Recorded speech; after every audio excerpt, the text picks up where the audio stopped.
Hobo guys. Arra hobo. Baga hobo taatan isiniin jedha. Egaa har'a sa'aatii ammaa kana sa'aatii iyyartuu fi daqiiqaa xiqqoo dirbuu ofitti fuutanii dirbuu galuudha.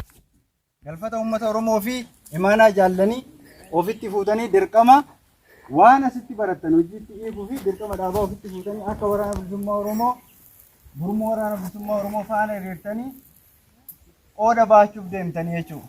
Gaafa qooda baattanii kaleessa qeerroo turtanii har'a waraana jechuudha.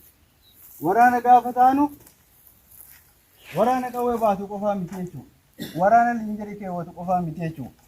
Waraana sirna beeku waan barate hojiitti hiiku waraana argitee gara muree waraana jabaa waraana kutannoo qabu waraana murannoo qabu waraana obsa qabu waraana rakkoo fedhe keessayyuu damdamateetu argitee waan manaa ba'eef dirqama dhaabni itti kenne baatu ta'uu qabdu jechuudha. Kanaaf waraanni gaafa waraana taanu gaafa gurmuu waraana bilisummaa Oromootti dabalamtanii hidhannoo hidhattanii jechuudha. Hidhannoo sammuu amma hidhattanii qawweetu isinitti hidhamaa jechuudha. Gaafa qawween isinitti hidhamu tokko ni wareeggamtanii inni lammataa ni ajjeestanii jechuudha. Kanaaf kan ajjeefnu diina keenya jechuudha.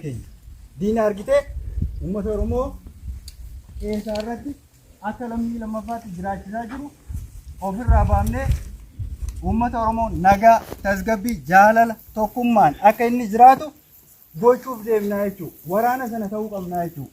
Waraana argitee uummata Oromoo nagaa fi tasgabbii fi yaaddoo tokko malee biyya isaa qeessaa irratti abbaa ta'ee akka jiraatu gochuudhaaf deemnaa jechuudha. Waraana sana ta'uu qabnaa jechuudha. Kana halatti waraana immoo argitee fira isaatii fi diina isaa adda baasee ta'uu danda'uu qabnaa jechuudha.